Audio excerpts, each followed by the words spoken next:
Welcome back to our great show with Professor Bruno Drweski, and today we will discuss about the communist movement in Arab countries. So that's all of my part. I am listening to you. Yeah, first of all, we have to take into account that the communist movement in Arab country was very strong at that time. Of course, now it has changed, and let's say a strange aspect of that is that even if the communists were very strong, they didn't took power in any Arab country, with one exception, the one where the communist movement was relatively weak. It means Southern Yemen, which was the only Arab country where we had a Marxist-Leninist state for a time. But in other countries such as Sudan, Egypt, Syria, Iraq, Algeria, Morocco, where the communists were, or Palestine, where the communists were relatively or even very strong, they didn't manage to get to power, and that's the paradoxical situation. That's one thing we have to take into account. The second thing is we have to take into account is that the communist movement was especially strong among working class, among workers, which is a, let's say, normal situation. But in Arab countries, it's very clear that communist movement was strong among, let's say, train workers, factory workers, and it was a really working class movement, and not only a, let's say, national liberation movement as in some other countries where communists like China, for example, were much stronger in peasants, or in Vietnam, or in Eastern Asia, for example, or in India, etc. And that's something which is important, because of course, to be strong among working class is something very positive for communists. But in another sense, we can take into account also the fact that working class is a relatively a tiny class in colonial countries, in countries like Arab world, and this explains why, as long as the working class was organized, a communist movement had a strong influence over the whole society. But in the same time, it was difficult for communists to develop in other classes, other working classes, especially the peasantry, where you had other movement which developed. Other movement, it means especially peasants, of course, but also petit bourgeoisie. And also we have to take into account that in the army, and the armies were very important in a lot of third world countries, but especially, of course, in Arab countries, because the army was always almost the only structure which could recruit people from lower classes and advance them step by step to higher classes.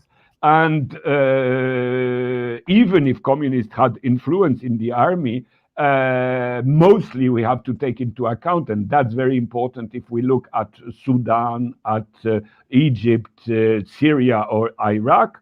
The mainstream, let's say, anti-conservative movements in the army were rather linked with nationalism, and with what we will call later Arab socialism, which was a compromise between Marxism, Leninism, and nationalism, let's say petit bourgeois, anti-colonial nationalism. And that to a large extent explains why the communists couldn't, at the very end, take power in most countries where they were very, very strong. Whatever we have to take into account. Maybe I will begin with one country I know quite well because I was there, but a country which seems peripheral to the Arab world, comparing with, let's say, Egypt or Iraq or Syria. I will begin with Sudan. Why? Because Sudan was the first country to have a communist party in the Arab world. That's one thing we have to take into account. That communist party in Sudan developed mostly on, because the British built in Sudan quite a rather developed railway communication system, and the Communist Party, to a certain extent, developed among railway workers. And it's very important, of course, to understand, because if you are strong among railway workers, you are strong in a very big country. Sudan was the biggest country of Africa at that time. You develop all around the country, because railway workers are going everywhere in the country, and they can develop and make propaganda for their party, and it's very important to control, let's say, communications, and especially in this case, a railway, and that's one aspect which is very important. And one thing I have to. It's quite anecdotal, but still, I think it's very important to let you understand why the communist movement was something very important in Arab countries. In the same time, they couldn't manage to get to power.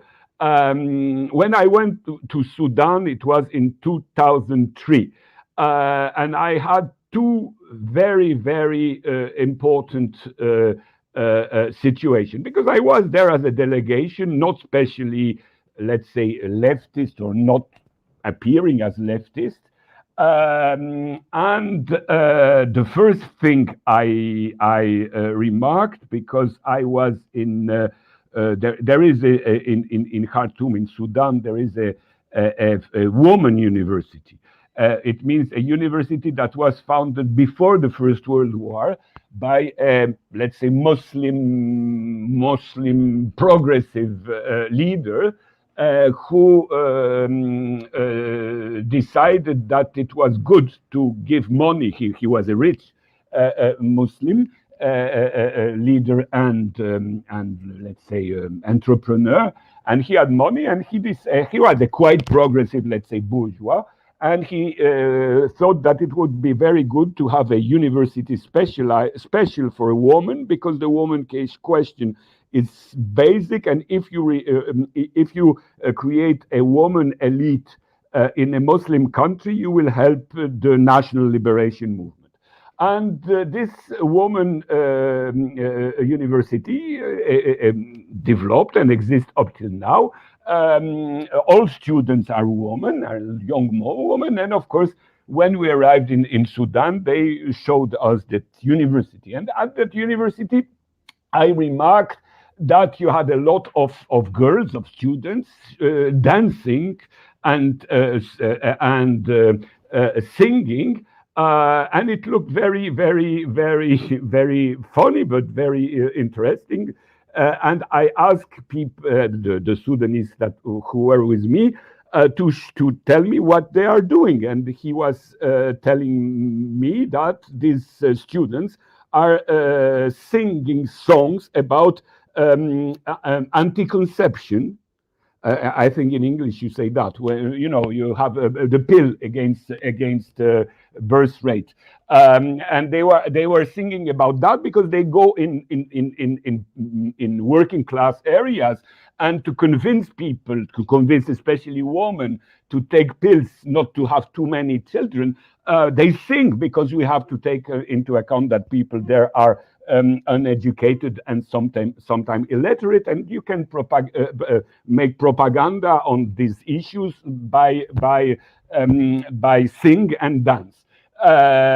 So that was very important, and I observed that among all those young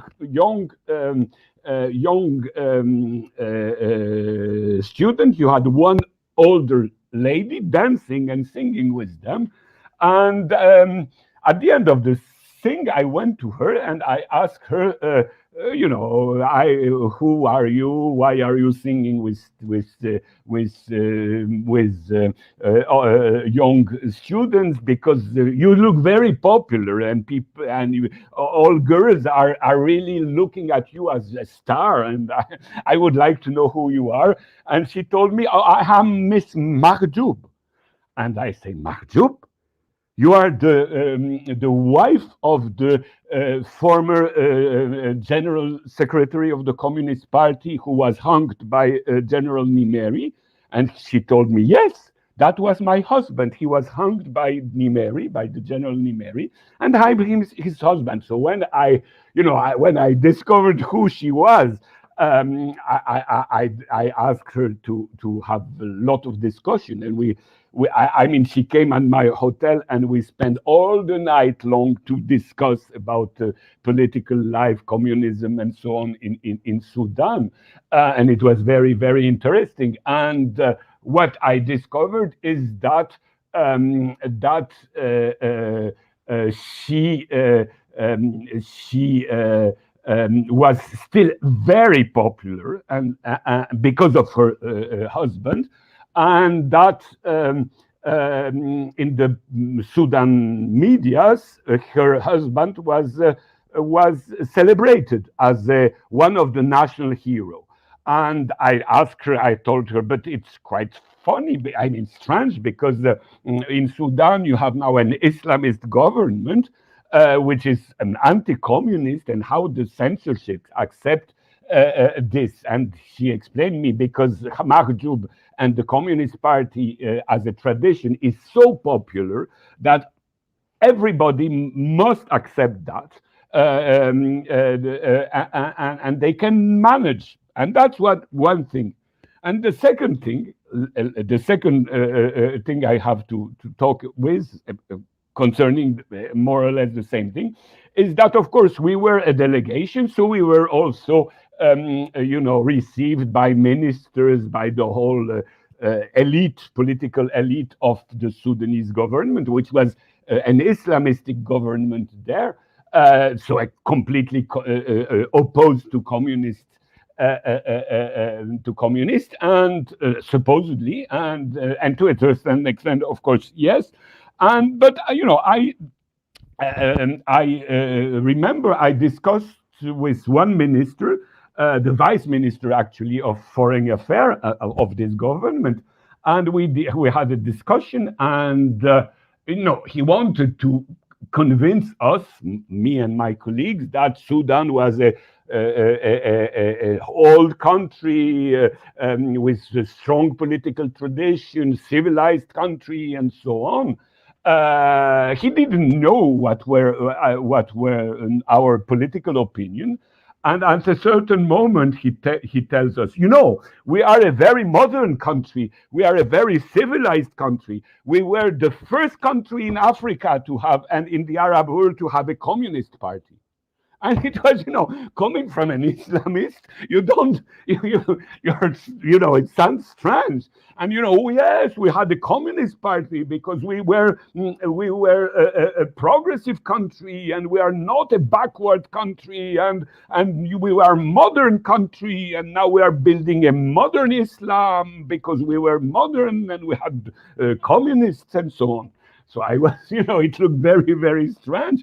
And Later, I asked him, "Why are you so positive being anti-communist? Why are you so positive on communism?" And then he looked at me and he said, "You know, every political leader in Sudan began his career in the Communist Party. The Communist Party formed us politically, and after some went on the right, some went on the left, some were communist, some were nationalist Arab, some were Islamist, but the political education we all took from the Communist Party." And that's the base of our political culture. Wherever we are now, that's the party that formed us politically and ideologically. And coming from a man who is a minister in a so-called Islamist government, I mean, it looks strange, but in a certain, to a certain extent, it looks quite, realistical. And of course, later when I talked with different Sudanese, they all confirmed what the minister was saying. The vice minister actually said that Communist Party created the political elite of Sudan, even if most of them resigned from communism. They were all, let's say, formed by Marxist way of thinking, and that's very important. And what was also very important is, among all these Sudanese I met a woman which was French, but she was married to a Sudanese, and she lived in Khartoum. She was even converted to Islam. But that's not very important. What was very important is the discussion I had with her. And she told me that she married this Sudanese guy in Paris, but before being in Paris, because she was studying Arabic language, she lived in Iraq, in Baghdad. I asked her that what time she was in Baghdad, and she told me, "I was in Baghdad at the time of the Arab government." It means at the time the Qasem government. It means just after the 1958 revolution, when the king was killed and replaced by a republic. And she told me, this government was really, really a government with a very strong communist influence inside, and it was a very good government. And she described this government as one of the best governments Iraq had.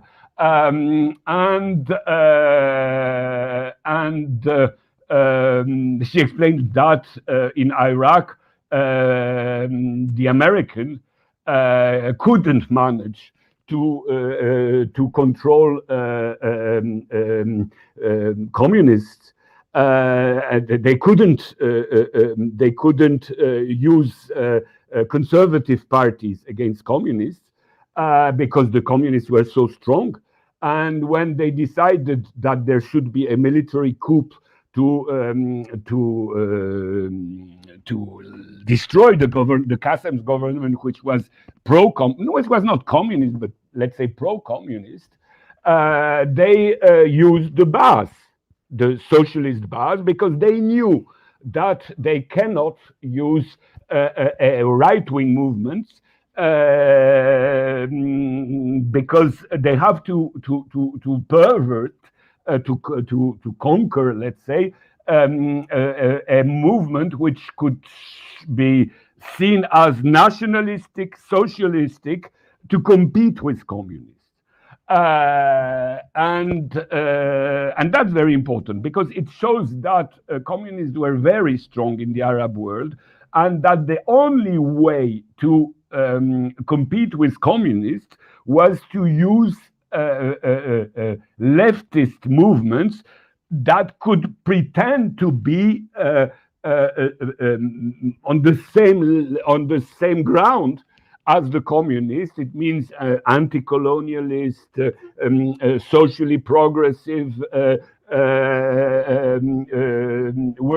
pro-working class, and so on. And that's the very important point. It means that in some cases, like Iraq,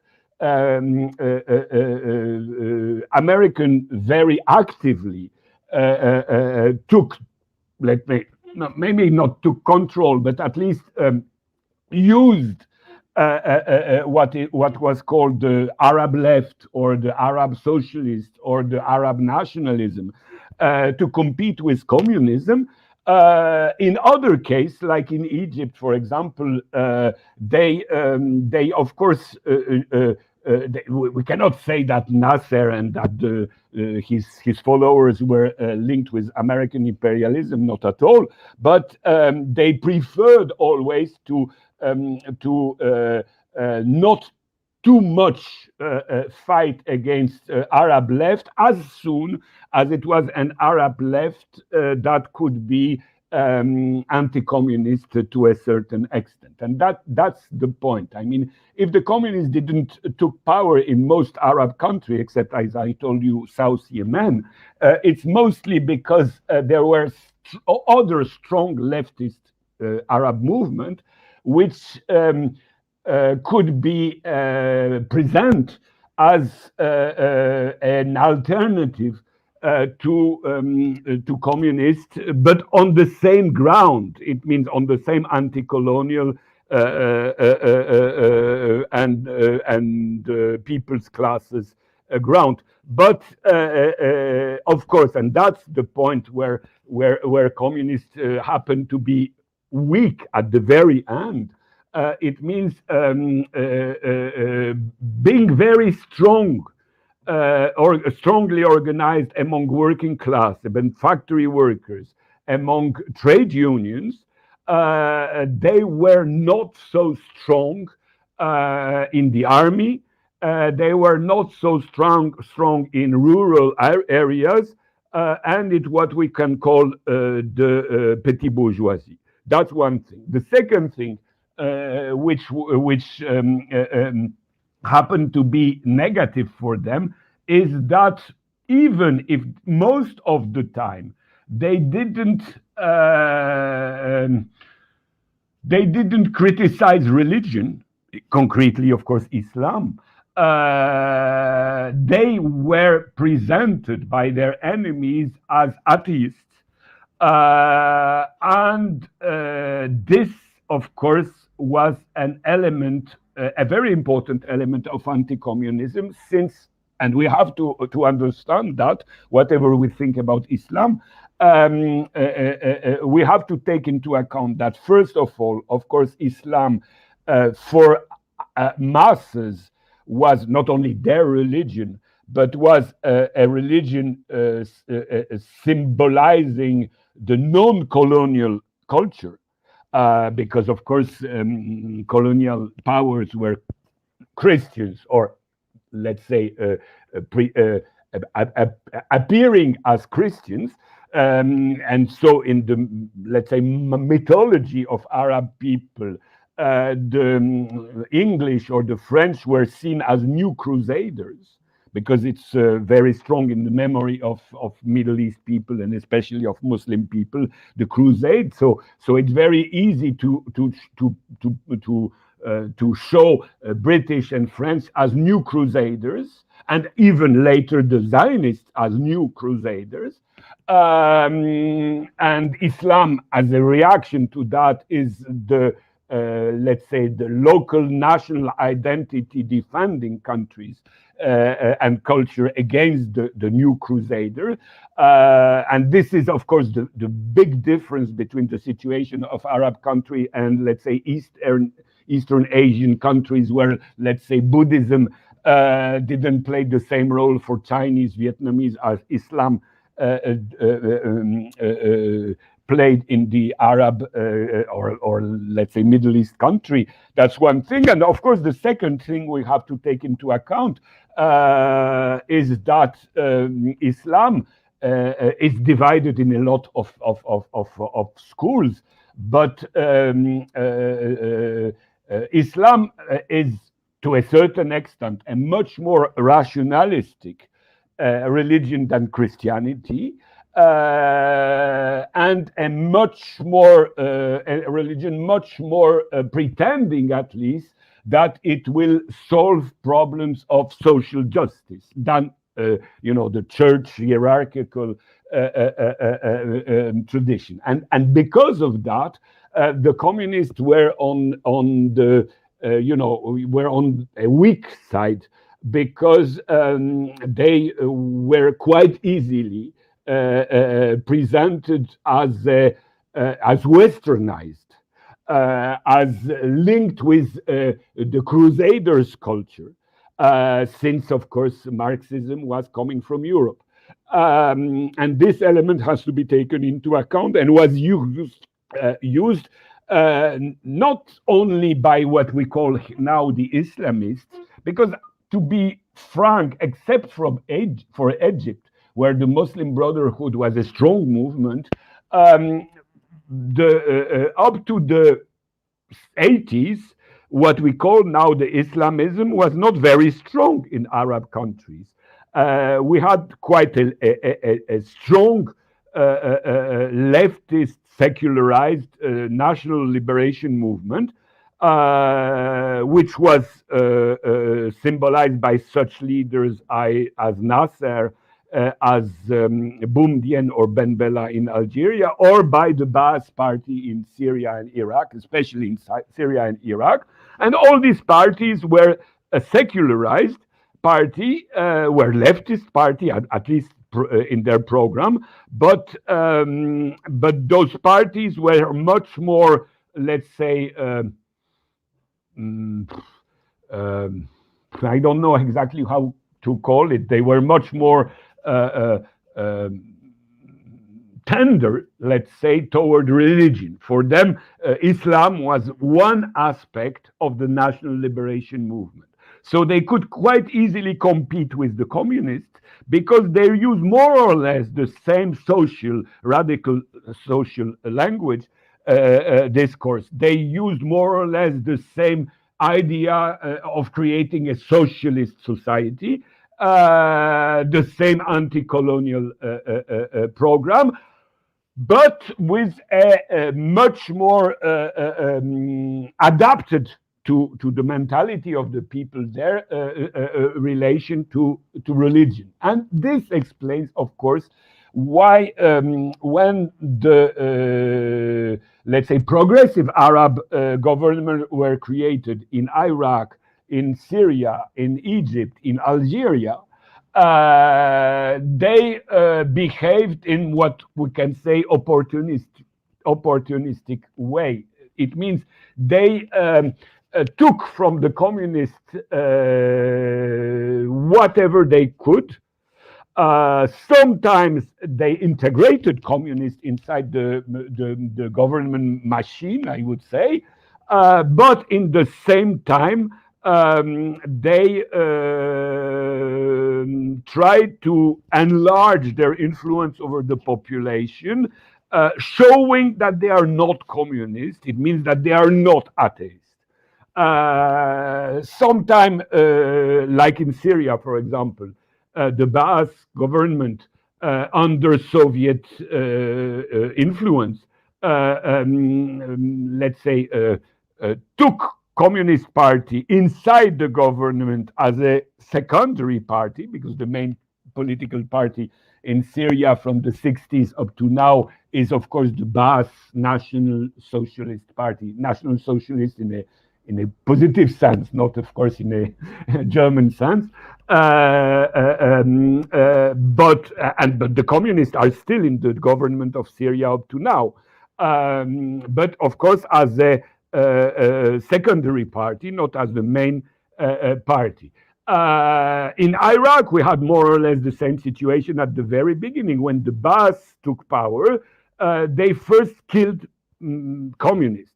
And later, under Soviet pressure, they accept to take communists inside the government, up to Saddam Hussein. And when Saddam Hussein took the control of the Baas Party, he eliminated the communists in a very tough way, because he was a tough dictator, that's for sure. and but still he had the support of Soviet Union, since the Iraq was, let's say, on the international ground, on the side of non-aligned countries, on the side of let's say progressive nationalism, anti-colonialism, and so on. And we had also more or less the same situation in Egypt. It means in Egypt, when Nasser took the power, he was in a situation where he had to manage with two political movements. On one side, the Communist Party; on the second, the Muslim Brotherhood.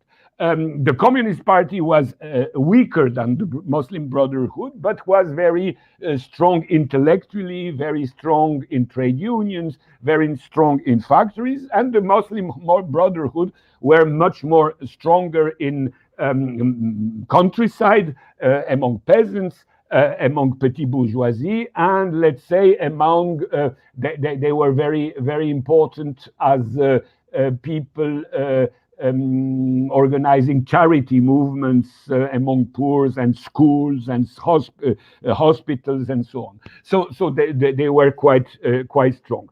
And when Nasser took power, he tried to cooperate with both parties. It means with the communist on one side and the Muslim Brotherhood on the second side. And he managed, to a certain extent, to include in his movement, which will be called later the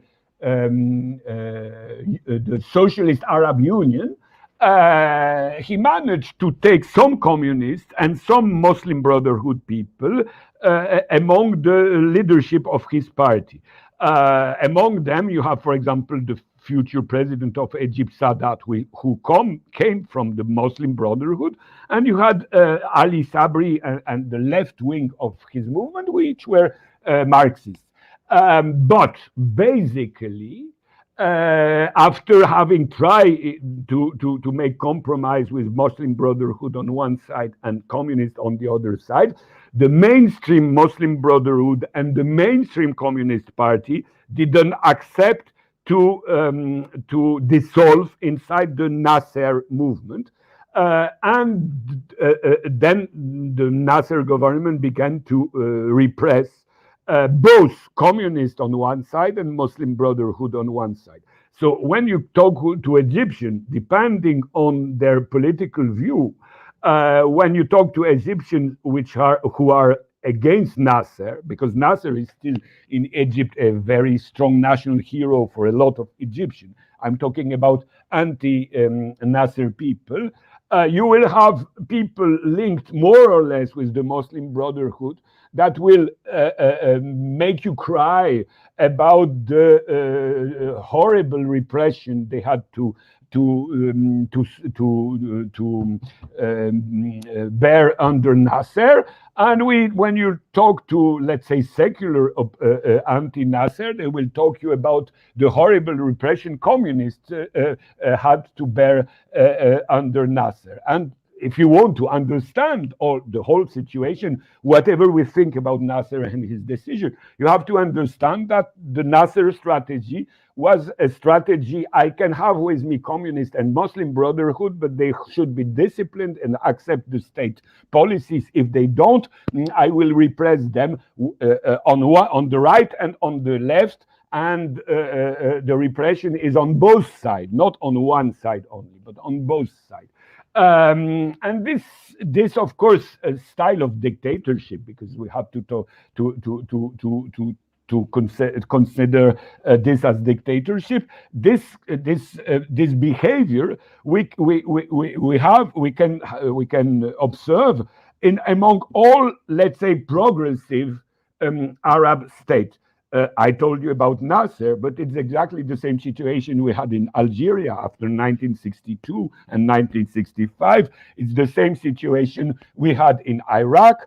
It's the same situation we had for a while, at least in Sudan, and it's the same situation we had in Libya. It means that the progressive Arabs, or progressive socialist Arab, when they arrived in power, they were always in a situation that they have to choose between, let's say, communists and Islamists, and they tried to develop a middle of the road strategy that led them, in fact, to repress both communists and Islamists. And at the very end of the road, they began too weak, and this regime failed because they couldn't. They had opposition in the left and in the right, and to a certain extent, we can say that Algerian regime, Gaddafi regime, Saddam Hussein regime. Of course, there are different reasons explaining why they failed at the very end, but one of the reason is that they never managed to create a strong mass movement that will, according to their first strategy, that would integrate in the same regime the, let's say, communist, secular, Marxist analysis and the Islamic, let's say, identity. But of course, the ground for what I'm describing now is linked with the class situation, because not only idealistic answer, but class situation. It means that the working class was too weak to take the power, and the workers, and the big masses, Arab masses, especially peasants, petit bourgeoisie, couldn't accept, let's say, the secularized ideology for a long time. So at a certain moment, Boumediene in Algeria, Nasser in Egypt, Saddam Hussein in Iraq, or even Bashar al-Assad at a certain moment in Syria, began to accept, to integrate some, let's say, Islamic touch in their movement, which at the very end created so many contradictions that these governments at the very end lost their big mass popularity, with one exception at the very end, which is Syrian exception, since Bashar al-Assad managed at the very end, but he managed to survive.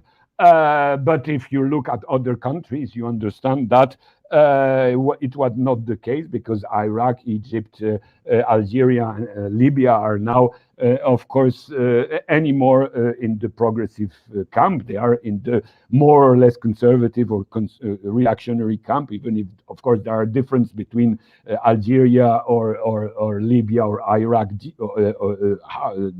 today. But still, the only, let's say, Arab socialist country now in the Arab world is Syria. That's the only left one, which exists all over the Arab world.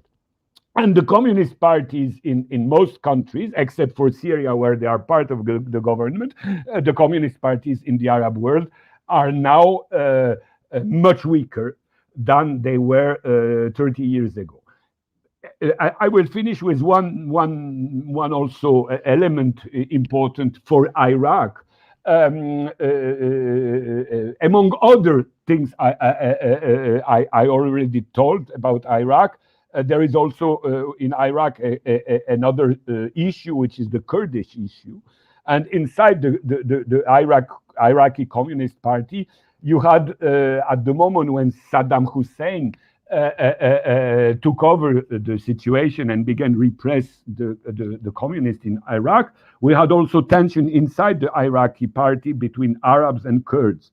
And for quite a lot of communists, then the Iraq Communist Party appeared as a, let's say, quote, a Kurdish party more than a nationalist Arab party.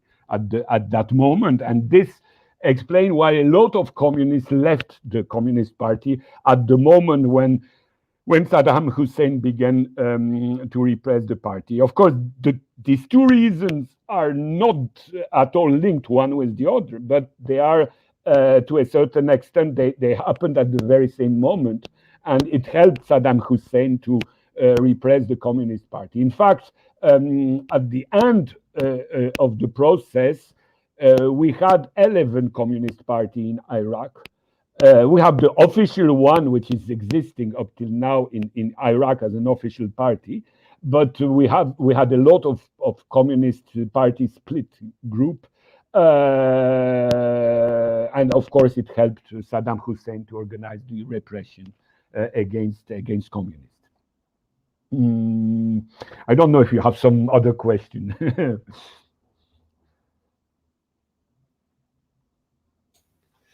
It was muted, my microphone. Aha. So my first question will be your analysis of the politic of the Communist International and the Soviet Union towards the communist parties in Arab countries. And I would like to start to say that in many countries, Soviet Union collaborated with the nationalists, that they created in Moscow the University of Sun Yat-sen, not Mao Zedong, but Sun Yat-sen. They created, we can find the photo Khrushchev with Nasser. And so could you say what was this politic? This politic change in the time of Stalin and after, or it is the same politic? And in defense, also I would like to know your opinion about this. So you think that it was mistake or not? That's quite difficult to answer very quickly. Anyway, as I told you earlier in another video, one of the problems of communists in the Arab world was linked with the fact that in spite of its tradition, in the 40s, Soviet Union did accept and promote the creation of the State of Israel. That was obviously an error the Soviet made, because the State of Israel didn't develop in a progressive way, but in a more and more reactionary way. So we have to take that into account.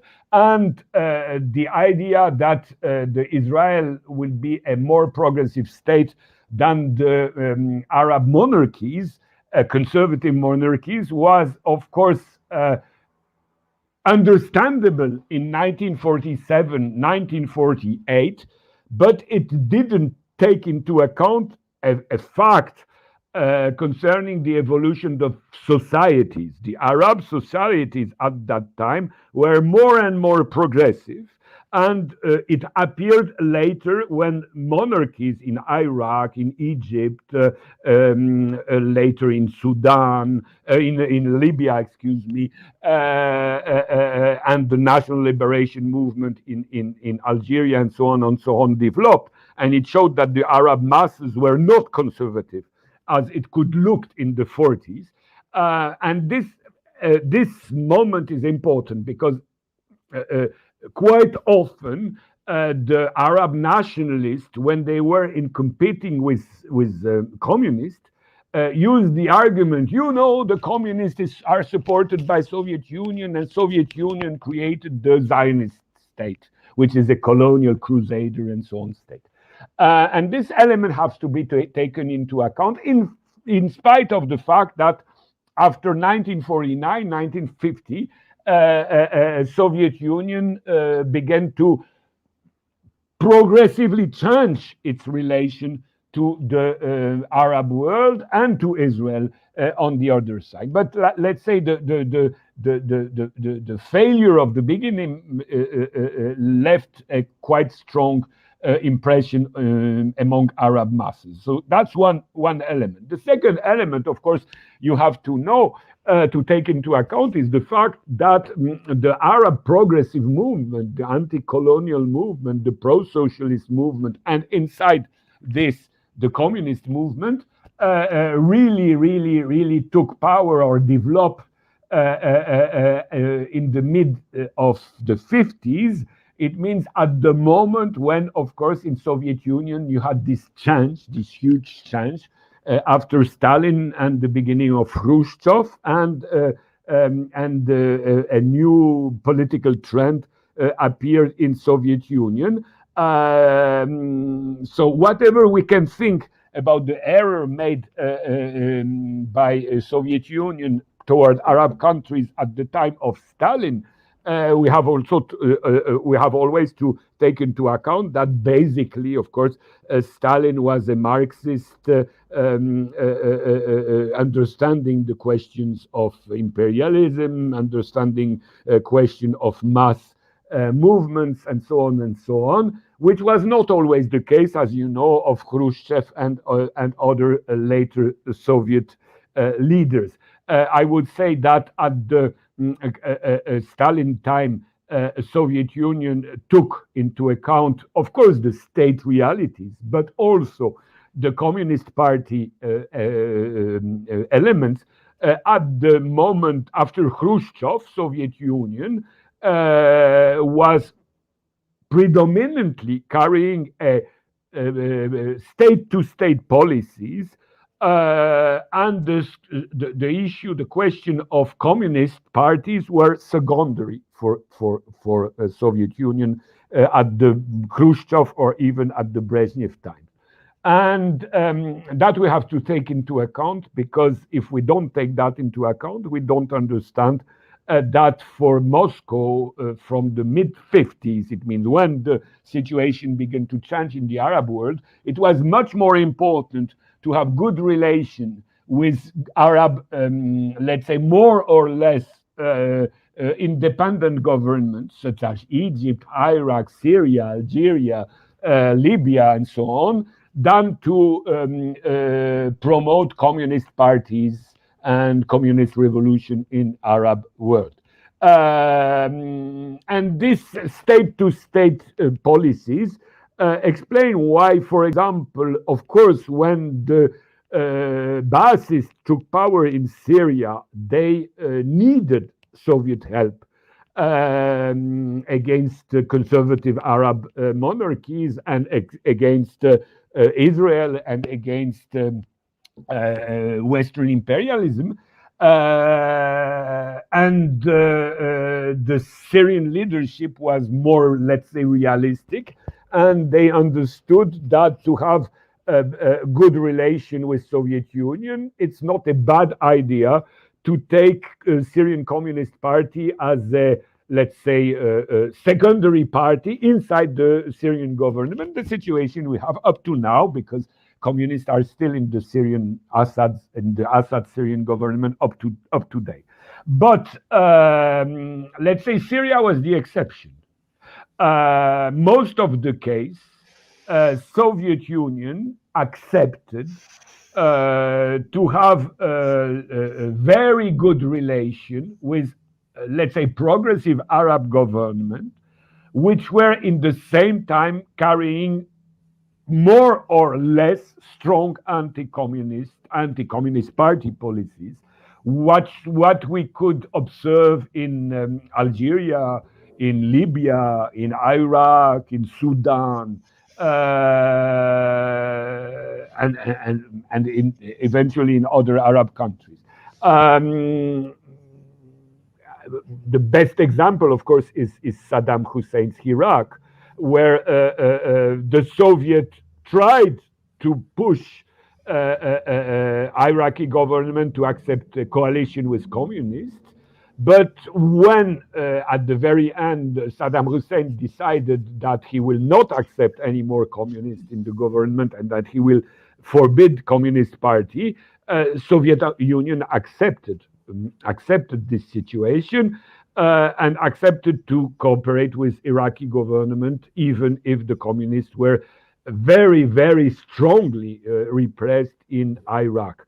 And I remember that in the 70s, you had even discussion when, at the time when communists were in jailed or were executed by Saddam Hussein, you had even negotiation between Iraq and Soviet Union about a decision which was at the very end not taken, but you had official discussion to decide if Iraq, Saddam Hussein's Iraq, will not join the, in English, how would you told that? You know, the Comecon, the CA. RWPG? Yeah, RWPG, the CAAM. It was an official negotiation. It was, you know, it was negotiated at that moment that maybe Iraq will join the socialist community in the same time where they are killing communists. And so you understand how strong was the idea state-to-state relation. And you had the same thing with Egypt. Whatever we think with Nasser, and I think, of course, that Nasser was, to a certain extent, a very positive man in the Egyptian history. We have also to take into account that it was a dictatorship repressing political parties, including Communist Party. And Soviet Union at the Khrushchev and at the Brezhnev time had a very strong cooperation with Egypt, not taking into account the fact that the communists were at that time in jail or even executed. I remember I had a strong discussion when Sadat took power in Egypt, and when Sadat decided in the 70s in Poland, I had, at that time Sadat betrayed Nasserism, betrayed socialism, and cut relation with Soviet Union and went on the Western side. And I had discussion with members of the Palestine People's Liberation Front, which were, of course, in Poland at that time. And as you know, PLFP is a Marxist Palestinian group, but strongly Marxist. Of course, privately, they told me, you know, that the Soviets, they are stupid because they thought that the Egyptian government will not betray socialism, will not betray Soviet Union. If they would have been a bit more clever, they would have understand that inside this government there is a class struggle, and that at the very end they have to support communists against the right wing among the post-Nasserid government, and not support Sadat. That was preparing the treason, and so on and so on. So I remember how these Palestinian Marxist revolutionaries were very mad at Soviet Union because they described how Soviet policy was in fact a policy that led Egypt to the to betray the Arab cause after the 1973 war, and to a certain extent, of course, they were right, because they knew much better what was the situation in Egypt, and they knew that the Sadat regime evolution toward West was logical. If you examine two things, first of all, that Sadat was coming from the Muslim Brotherhood, and that Sadat was a typical, let's say, middle bourgeoisie leader, without any sympathy toward social progress, and of course especially toward communism. Of course, the situation was a little bit different concerning Iraq. Whatever we think about Saddam Hussein and about Saddam Hussein's dictatorship, we have to take into account that officially Saddam Hussein's Iraq never cut relation with Soviet Union. But in the same time, we have also to take into account that Saddam Hussein pushed his country to collaborate with United States against Iran and led a very opportunistic policy, which led Iraq to the tragedy which we know now. So if we make if we observe the situation of the Arab world now, I would say that except for the Syrian case, which is the exception, all over Arab world, the Soviet policies from the 50s, 60s, and 70s was a failure.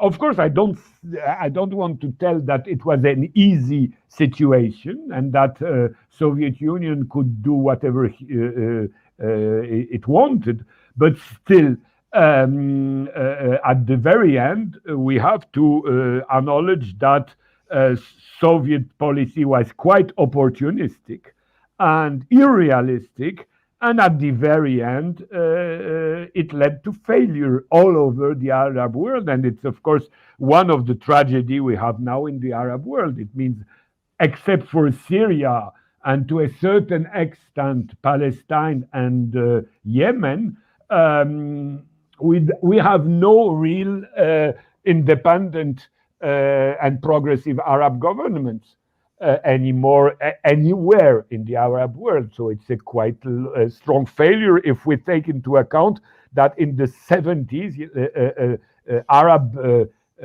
masses were very progressively oriented. They were maybe not communist, but they were at least very socialist oriented, and that the Soviet policy at the very end didn't really improve situation in the Arab world, and that we have to take into account, among other things, because of course not only the Soviet made error in the Arab world, but a lot of other elements have to be taken into account. But among others, the Soviet Union policy failed in the Arab world up to date. And if you are if you are leader of the Soviet Union in the 1950s, what you will change? As a historian, I will first answer you, and you did history study, that you have no right to ask in history what would happen if, because history is what happened, and history is not what didn't happen, because apparently if it didn't happen, it means it couldn't happen.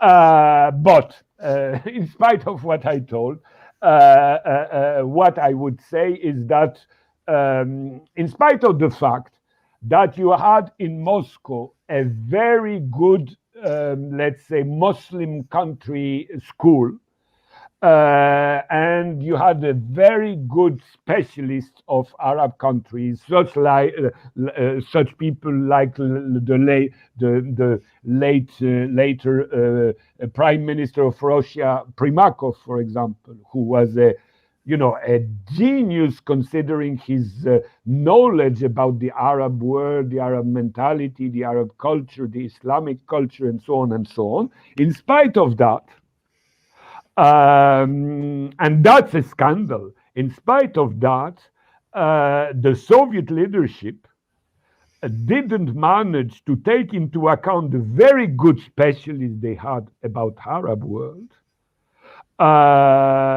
and they carried a very, let's say, amateur policy in the Arab world, sometimes very arrogant, sometimes very naive. And it's not only the Arab world. It's also Islamic world, because they made quite a lot of error in Afghanistan, for example. And of course, it's difficult to explain exactly why, but I think that there is something in the, let's say, Soviet but Russian elite culture that explain why this political elite didn't really manage to understand what means Arab culture and what means Islamic culture. Uh, um, on this occasion, I would say Soviet leadership, at least in the 50s and 70s and 60s. I don't talk about Stalin and Stalin era now. I talk about the Khrushchev and Brezhnev era. At that time, Soviet leadership was, even if they were competing with the Western world and the Western capitalists, to a certain extent, they had the, let's say, colonial arrogance toward third world nations. And it explained why they made a lot of error, as I told, concerning Arab and Islamic world, but they made also a lot of error concerning China, because they looked at Chinese with, let's say, an Eurocentric white man arrogance that led, of course, to the China-Soviet dispute. In the same time, they made error in the Arab world, and that's the very strange situation, because on one side, the Soviet state financed huge and very, very, very good scientific researches about sociological, economical, political, historical researches concerning third world nations, and especially Arab and Islamic nation. And in the same time, the Soviet leadership was characterized by a Eurocentric way of looking at the southern and third world. And this, the paradoxical situation of that is that this led step by step Soviet leadership to be more and more Western oriented up to Gorbachev and Yeltsin. And now, when capitalist Russia discovered how the Western imperialism is not only anti-communist, because he's, of course, anti-communist, but he's also anti-Russian. Now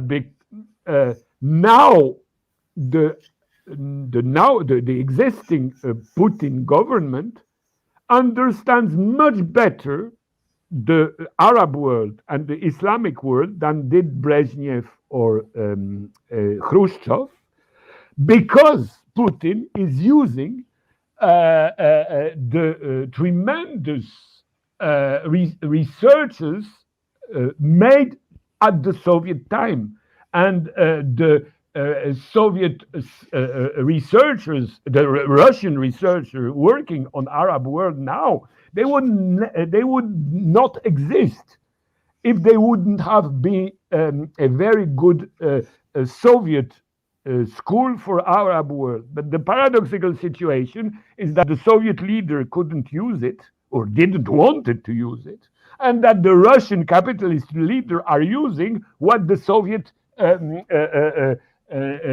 system produced at that time. So it's a pity in a certain sense, because Putin is using the tools Khrushchev or Brezhnev should have used, but they didn't. But Putin is using them, because Putin is a clever man, and whatever you think about Putin and his capitalism, he's not an idiot, and he understands what means civilization, and he understands that the Arab way of thinking is not the French way of thinking, is not the Brazilian way of thinking, and you have to take that into account. And not being communist, Putin is understanding what the Soviet created positively in the research fields, and and that's a pity. It's only now and very late, but it's the situation we have to take into account. We have to be Oh, realistic. okay, so now I will ask you about very big question.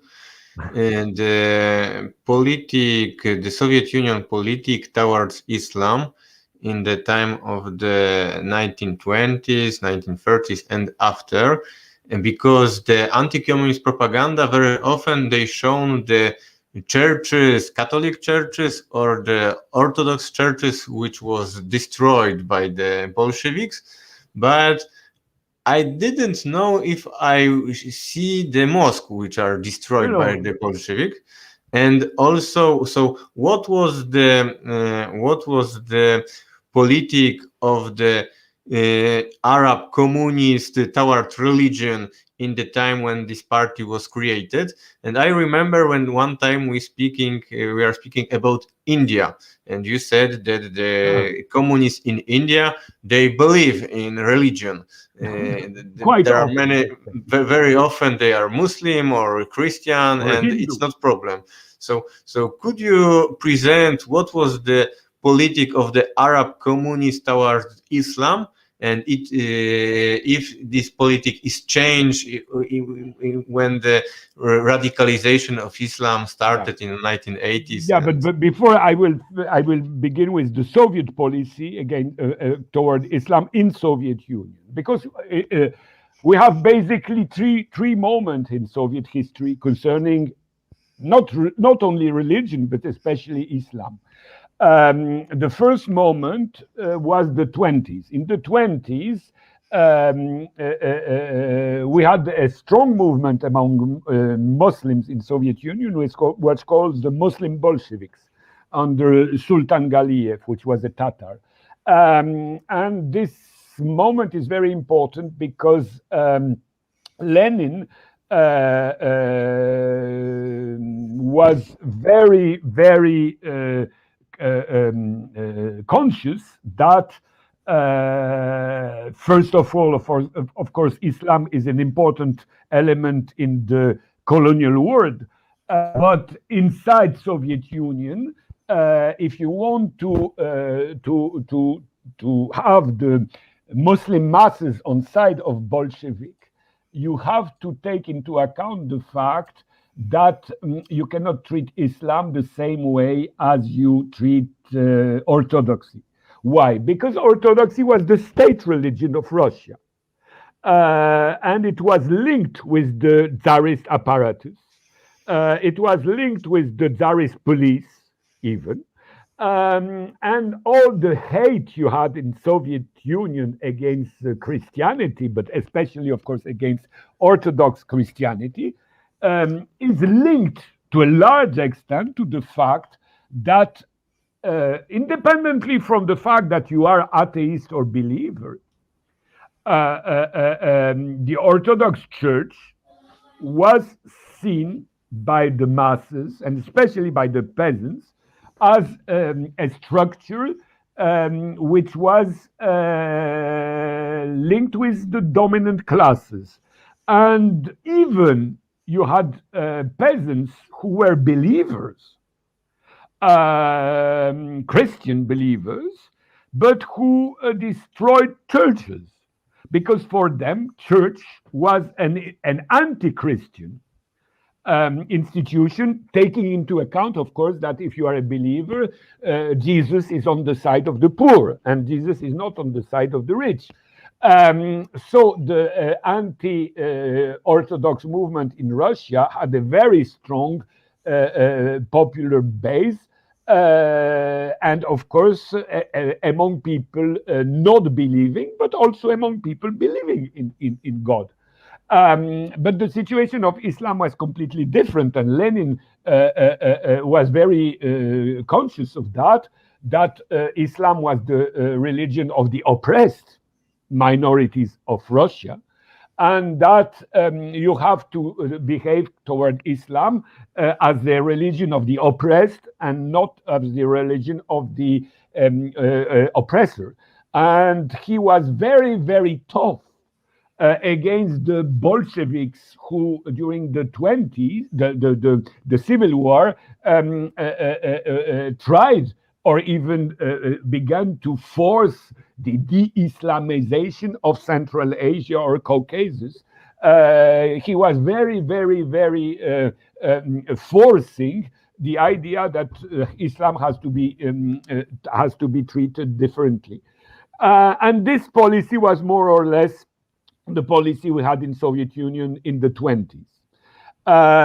In the 30s, when it happened that inside Islam, I mean, at least inside Soviet Islam, you had still influence of conservative people, more or less linked with reactionary Muslim governments, linked with British colonialism. Then you had a moment of, let's say, secularizations in Muslim republics, which can be to a certain extent compared with the secularization movement we had in the rest of Soviet Union, in the Christian, let's say, part of Soviet Union. And this situation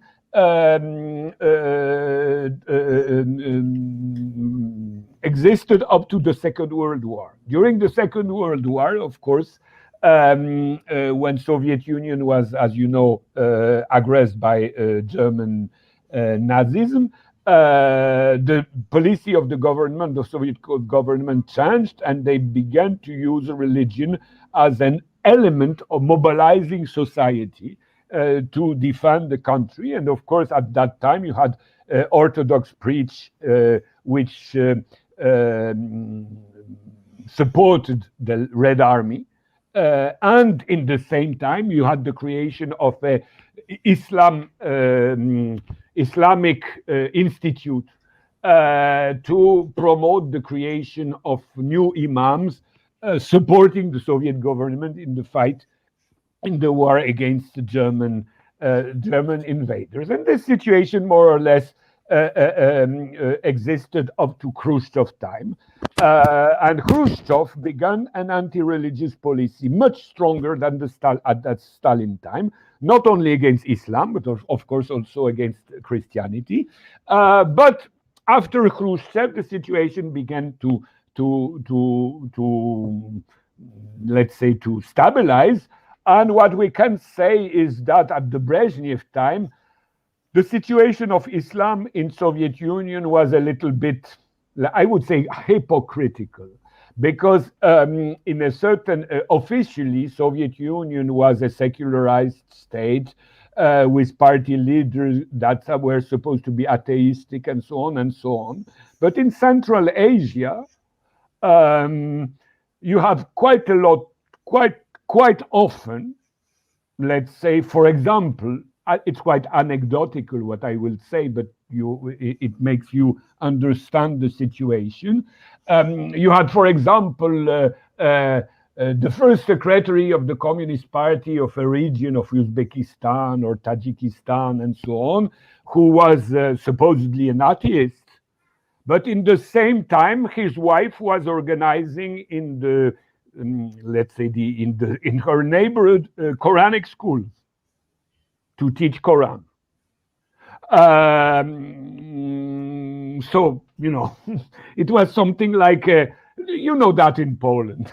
Because in Poland we had the same situation with party leaders, officially communist, and in the same time accepting that their child will be baptized because grandmother wants them to be baptized or mother wants them to be baptized, and well, yeah, we have to compromise. Let's be Christian in one village, and in the city, let's be atheistic.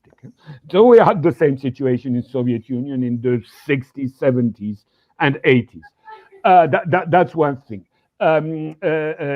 Concerning communists outside Soviet Union in Islamic countries, I would say it depends because, for example, in Afghanistan, when the communists took power in 1978, there were strong, very strong tensions between them, and that's one of the elements that explains what happened later. Because inside communists, you had very, very, very strong, not only debates, but you had only fights.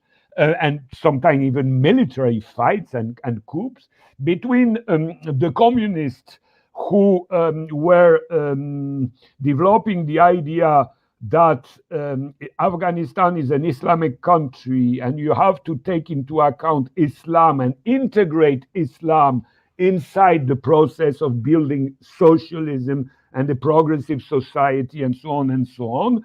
And you had, for example, Hafizullah Amin, who took power after a military coup, who was strongly against Islam and who was trying to promote an atheization of Afghanistan. So you see this appearing.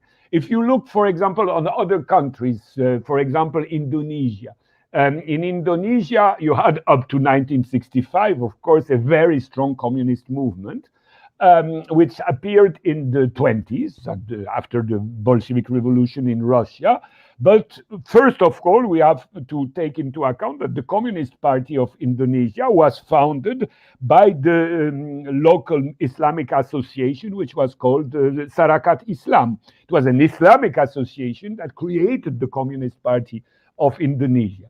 And from the very beginning of the Communist Party, you had one wing which was more secularized and atheistic, and one wing which was more or less, let's say, progressive Islamistic. At the very end, they split. It means you had the Communist Party, which went on the side of, let's say, moderate secularism, but still secularism, and you had another group which was created by Tan Malaka, which was an Islamic thinker, which developed the idea, which was very pro-Soviet and was even quite a lot of time supported by Soviet Union. But he developed the idea that Islam and Marxism are compatible, that the idea of God in Islam can be interpreted in a rather rationalistic way, and that Marxism are just a modern way of promoting Islamic values. And that's, Tan Malaka now, he's not very well known in the world, but he was one of the, let's say, Islamic communist thinker at that time. But the problem, as I told you, was in the Arab world. And one of the reasons of the problem in the Arab world of the relation between communists and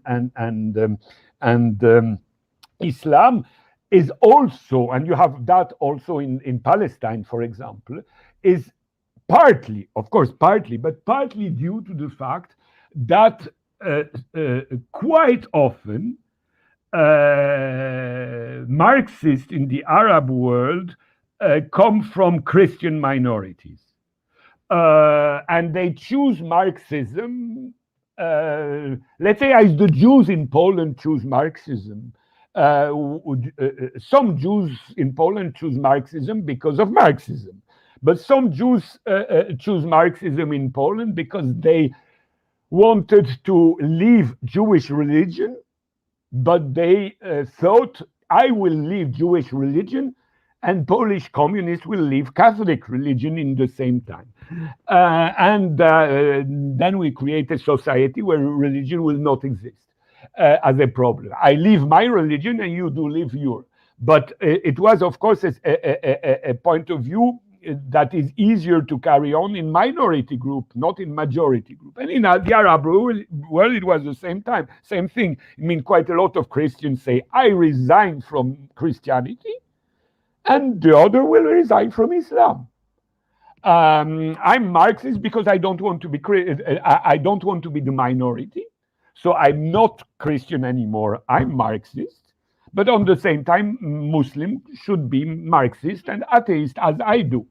But this point of view, of course, is a point of view that is quite understandable for a minority, Christian, Jewish, or whatever you want. But it's not a point of view so easily accepted by majority people. But on the other side, when you had the leader of the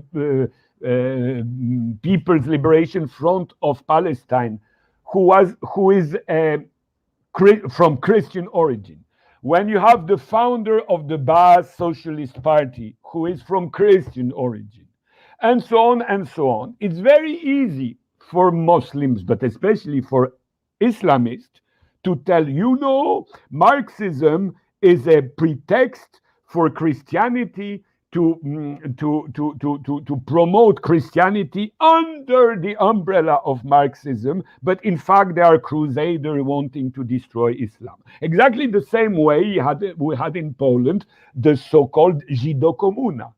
The Jews are in the Communist Party not because they are Marxist, but they use Marxists to impose Judaism and de-Christianization. And of course, it's very primitive argumentation, but it's an argumentation that can convince quite a lot of people.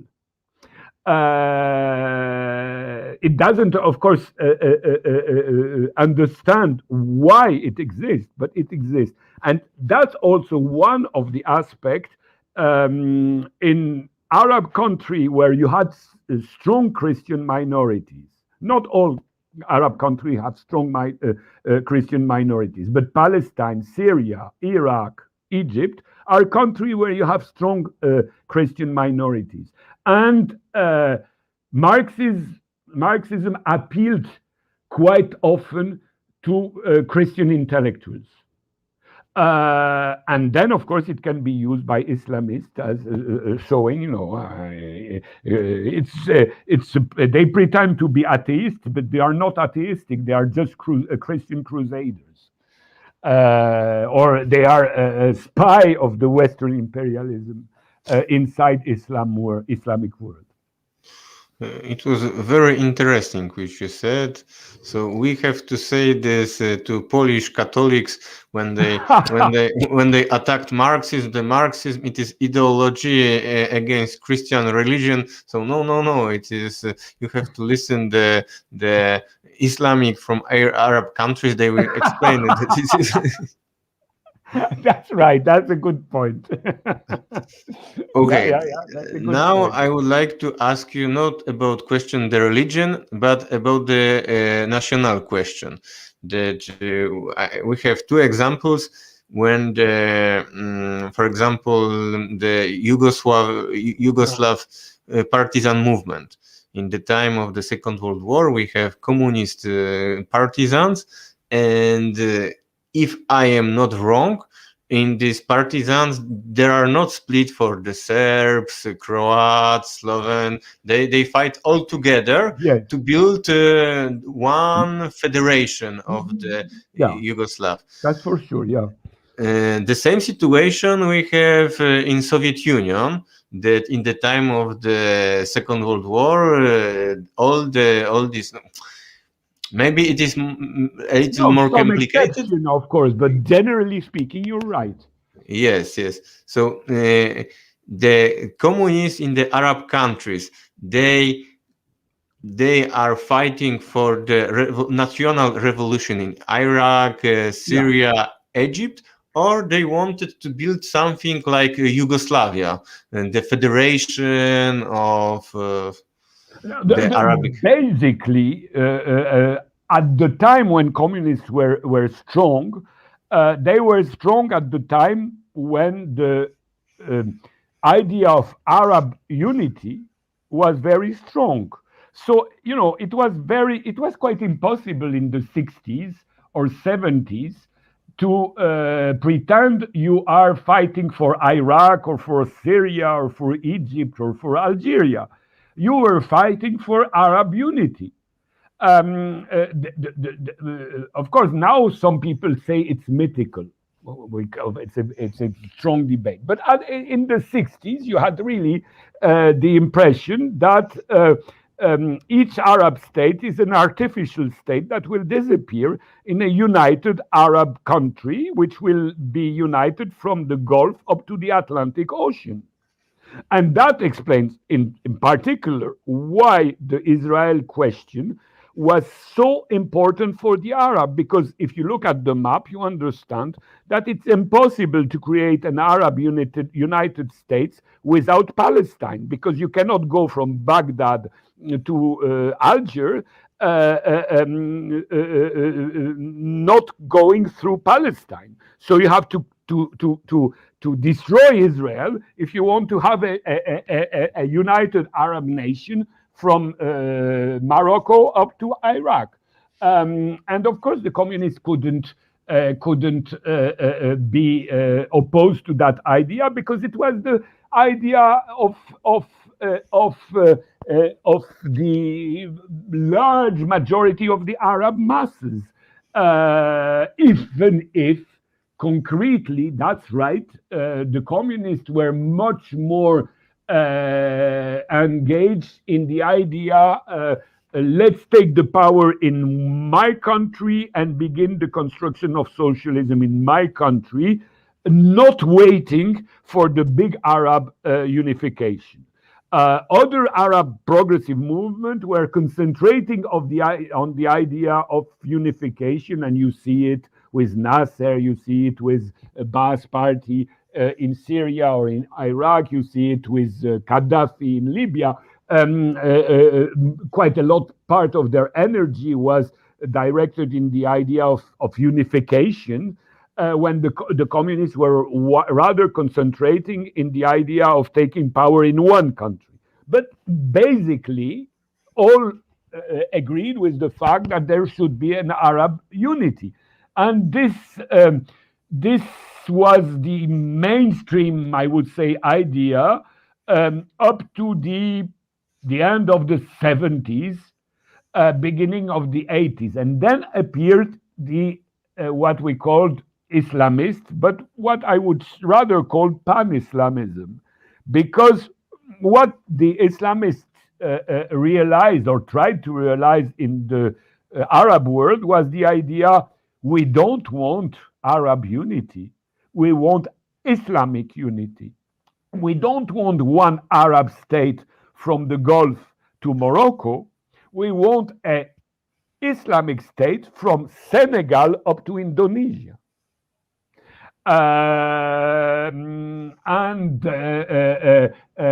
Arab is too little. It's not important. We have to create a pan-Islamic world.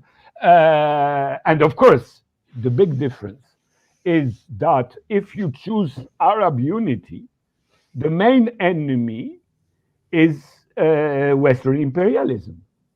Because Arab countries are under pressure of Western imperialism. And there is no Soviet presence in the Arab world. But if you choose pan-Islamism, then the main enemy is not United States, because United States is not a Muslim country.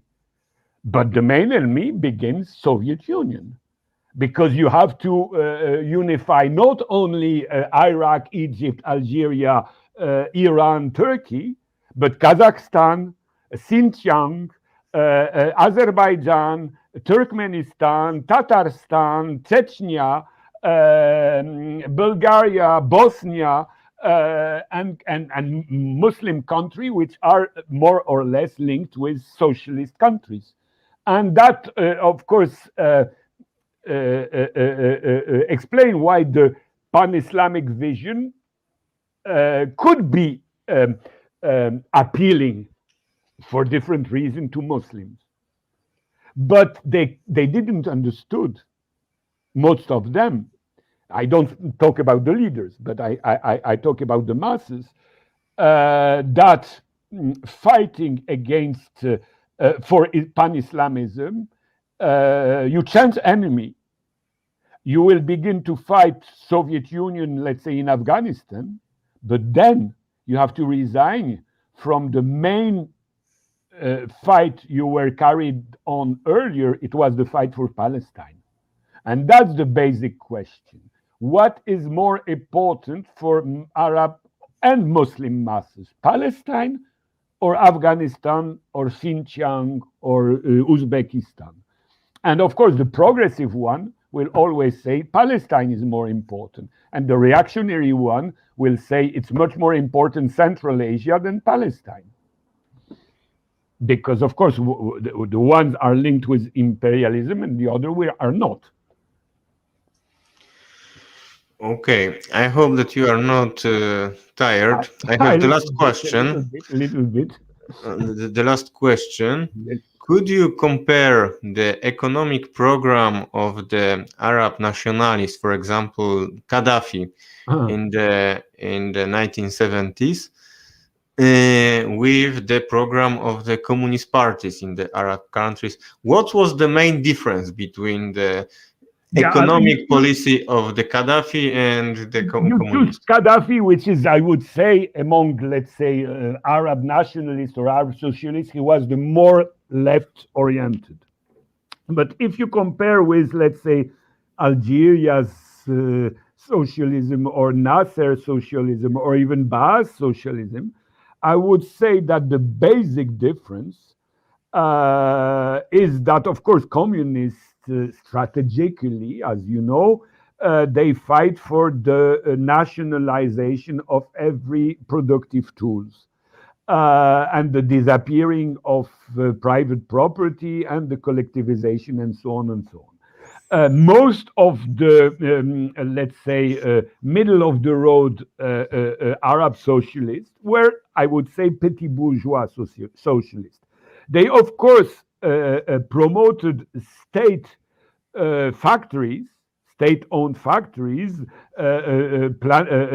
central planning for the big, let's say, big enterprises. But they had a very, let's say, petit bourgeois ideology. It means that they were always very, very emotionally linked with the ideal of the little owner. I mean, an ideal socialist for Nasser time was not the big factory worker. The ideal citizen was the peasant that had farm from the land reform, but which was a little owner. And in the cities, the ideal was, you know, the little shopkeeper, the little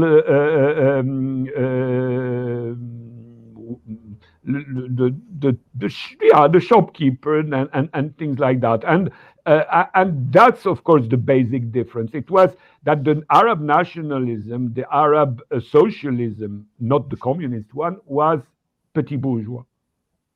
Of course, that explained why at the very beginning it was progressive, because of course they realized land reform, they realized planning, they realized the construction of state-owned enterprises. Suez Canal was nationalized, the Aswan Dam was created, the Helwan steel factory was built, and so on and so on. And you had the same thing in Algeria and Iraq and Syria and so on. But after having realized that, they let the little owners have their own enterprises, and step by step the capitalist situation created a situation when you had where you had better owners, richer owners, and less richer owners. And step by step inside the Socialist Party, the let's say the petit bourgeois did take the control. And then you had the counter-revolutionary Sadat, Algerian reforms in 1978, and so on and so on. It means that the petit bourgeois that took advantage from the first step of the revolution began capitalist-minded in the second step. And they didn't need socialism at that time. They just need national capitalism. And that explains why most of the so-called socialist countries in the Arab world went on the Western side at that time and went on the capitalist road. And why, at the very end, the Iraqi Baasism and the Libyan socialism, the Nasserist socialism, the Algerian socialism failed. They promoted a class of petit bourgeois. I would like to say also that I listened the conversation with the Syrian communist in the YouTube channel of Konstantin Siomin. It was 4 months ago. It is in Russian language. And do you know which leader of Soviet Union is their respect more in Syria? No, I don't. I didn't make inquiry about that. So he said history that in 1982 there was a war with Israel. Yeah. And Israel in one day destroyed all the planes, Syrian planes. These Syrian planes were very, very old. It was the gift of Khrushchev. And the Syrian government was very angry against Khrushchev, but also against Soviet Union. That Soviet Union was giving military stuff which didn't work. The Assad went to Moscow. He speak with Andropov, and after this, Andropov he make a meeting of the generals of Soviet Union and decided you have to give the Syrian all military weapons, the best one which exists, and send to Syria.